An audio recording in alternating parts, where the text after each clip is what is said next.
Hi, I'm James Shillinglaw. I'm here with Michelle Buttigieg, who is the representative of the Malta Tourism Authority, and we're going to talk today a little bit about Malta, which is a really thriving destination these days and one that you really need to consider for your customers. And this is Insider Travel Report.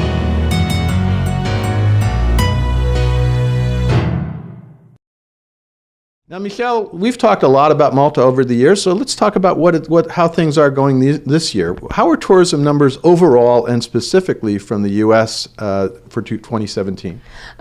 Malta just experienced a very successful year, 2017. We've hit over 2 million visitors for the islands. From the North American side, the market went up around 35% just this year. That's amazing. How did that happen? Because all of your efforts, I'm sure. I think it's a contribution of everything. We're gaining more momentum on this side of the pond. Malta's becoming a trendy destination. A lot of attention in the media. We've actually made it on about 26 lists of where to go for 2018. Yeah. So that kind of creates a buzz as well. More tour operators carrying Malta on their itinerary. We'll talk about that in a second, but the thing I wanted to talk about is you've got a lot of things going on for 2018. We have indeed. And let's talk about those festivals and events. We are very lucky this year because Valletta is the capital city for culture 2018 for the EU. So that creates a lot of buzz around it. A very healthy events calendar. I mean, in general, Malta does have a very exciting events calendar, from Baroque festivals, jazz festivals, fireworks festivals. We have a vintage Grand Prix festival in October, the Burgo Fest, which is a vintage, like Grand Prix cars. Grand Prix, That's sign me up. Like vintage cars, Okay, they come from all over the world. It's pretty amazing, very grand. It starts from Mdina, the old capital city, so it's pretty grand. Yeah. So there's a lot going on throughout the year. No, that's amazing. Yeah. Now, what are the key attributes for North American visitors that make Malta really a friendly destination? I think one of the main attractions is the 7,000 years of civilization. So there's definitely a lot to see. It makes it North American friendly. North Americans don't need a visa to visit Malta. Mm-hmm. It is an English-speaking country. English is one of the official languages in Malta. And so all the signs are in English. Everybody speaks English. It makes it easier. What is the second language? I don't even know. The second language is Maltese. The Maltese. There is a Maltese. And a little fun fact is that the Maltese language is the only semi-Semitic language left in the world. Is derived from Aramaic, Arabic, and Latin, and it's written in Roman letters. So that sounds a little complicated, but I'm sure you know it very well. But we do. So English-speaking, visa-free, and talk a little bit. You said the historical attractions. What are the attractions of Malta that people need to experience? So you can start by megalithic temples. I mean, we've got megalithic civilizations in Malta that are still being studied on. So you have one of the only few subterranean megalithic temples, and for someone visiting Malta, that is definitely a must. There's about 7 temples that one can see, and then of course we've been conquered through all these civilizations that passed through from the Knights of Malta, Knights of Malta, which I think for me is one of the biggest, I think, more visible civilization and history. They've built some of our most beautiful medieval cities. In Valletta alone, Valletta is built by the Knights of Malta, named after the Grand Master, and has one of the most beautiful co-cathedral in the world, the one that is dedicated to St. John the Baptist, and has the only signed Caravaggio painting in it. So there's a lot of fun facts around, and you're definitely going to see, because Malta is like an open-air museum. Yeah. Everywhere you look, there's something, whether it's Baroque, whether it's Roman, whether it's, so it's still there. And of course it's in the middle of the Mediterranean, so you might have a few beaches there, right? A few beaches. Yes, we are very blessed. We do have 3,000 hours of sunshine, so we're always outside. Beaches, usually beach weather is from May till October. For the brave ones, the locals only swim from July and August. Well, you guys are just picky, you know. We got to get what we can here in New York. It's cold here. Exactly. Yeah. So you have rocky and sandy beaches all around the islands. Of course, the islands are really well known for its diving, the visibility, the clarity of the water. You know, a lot of visitors visit Malta for the diving experiences. And also the cuisine, right? Oh, cuisine is amazing. Because of the different civilizations that visited, we have a little bit of everything. So you have, you know, the European flavor. Of course, it's an island, a lot of fresh fish, but then the North African flavor as well with the spices. So you're definitely going to eat well and you're going to drink well. The wine is amazing. I don't think I've ever done any Maltese wine. I have to tell you, do they export it? We don't export because we drink it all. Ah, yes. You and the Swiss.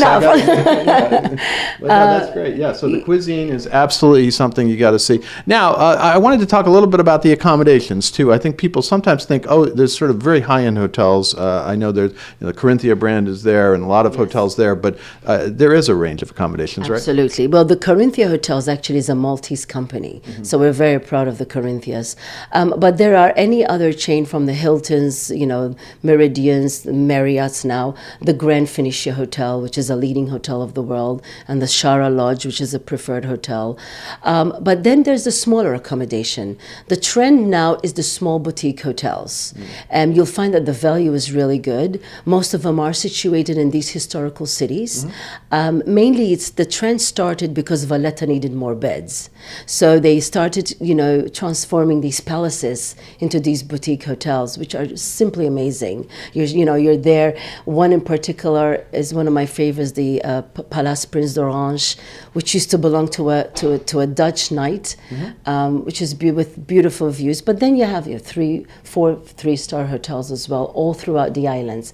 And the island, Malta, consists of 3 islands: the main island, the small island of Camino, and the sister island of Gozo. So it's like an island complex. It's not just one. You know, people may think, oh, it's Malta. It's one big rock, and that's it. No, like for example, Gozo, I would say is like the Hamptons for the Maltese. So it's a little bit more. It's calmer, but it has beautiful accommodation and a lot of historical sites as well. Well, we talked earlier about the tour operators. You are seeing more tour operators offer programs for Malta, right? Yes, we have. And the beautiful thing is that all these tour operators represent different niche markets.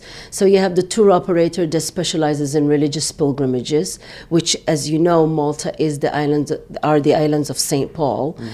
So 362 churches after, you can't go wrong. To niche markets like LGBT, honeymoons, adventure, wellness. So it kind of touches everything. And the numbers of tour operators carrying Malta is increasing yearly. It's an exotic and interesting historical destination, right? Absolutely. Now, the other thing is, you and I both got back from Sea Trade, which is the big cruise industry show, and surprisingly, maybe not surprisingly, you're seeing a lot of cruise traffic these days, right? We have. Actually, the traffic from North America makes up of 1/6 of the all. It's about 100,000. That's 1/6 of the full visitor amount for North America, right? Exactly. Yeah, because it's a great island destination or islands destination for them, and you have some major brands in there, right? We do.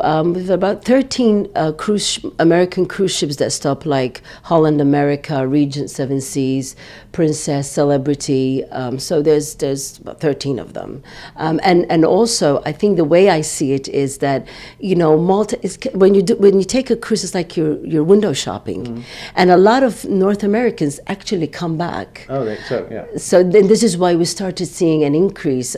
We've opened our office about 4 years ago, and we were seeing increase already. And we think that it's through visiting cruise ships that people will come back and visit Malta. Yeah. Now, any other words you have for travel agents out there on how to sell Malta and what they need to know about it?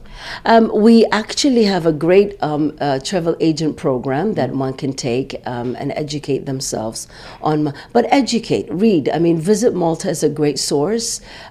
It's a lot of information, and especially with the events calendar and with Valletta being the capital city, there's great connectivity through any major hub in Europe.